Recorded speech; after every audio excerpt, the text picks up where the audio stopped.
रामायण भारत के दो महान महाकाव्यों में से एक है।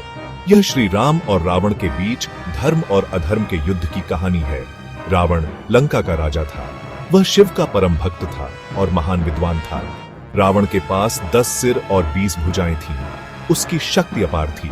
कहा जाता है कि रावण ने वेदों का अध्ययन किया था और उसे 10 दिशाओं का ज्ञान था।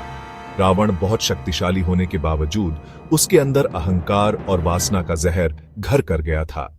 उसने सीता का अपहरण करके एक भयंकर गलती की। यह अपहरण ही रावण के पतन का कारण बना।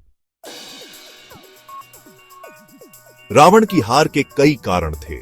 पहला कारण था उसका अहंकार। रावण खुद को सबसे शक्तिशाली मानता था और किसी को अपने सामने कुछ नहीं समझता था। दूसरा कारण था रावण की सीता हरण की भूल।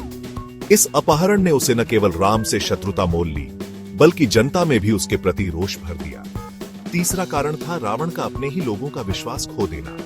विभीषण जैसे बुद्धिमान और नैतिक भाई की सलाह को न मानकर रावण ने अपनी ही सेना को कमजोर कर लिया।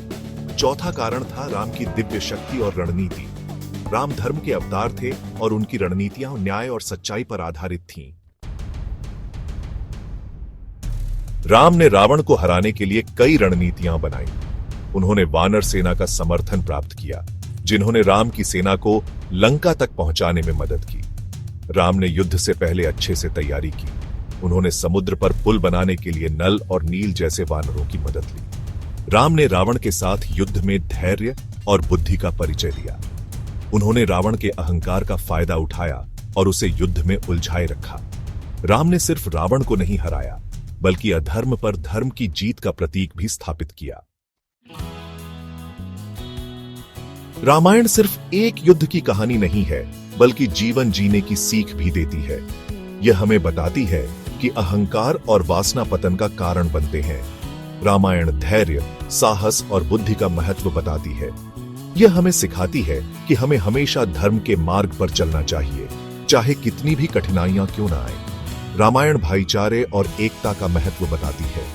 राम की विजय में उनके भाई लक्ष्मण और हनुमान का बहुत बड़ा योगदान था। रामायण आज भी उतनी ही प्रासंगिक है जितनी पहले थी। यह हमें सिखाती है कि बुराई पर अच्छाई की हमेशा जीत होती है।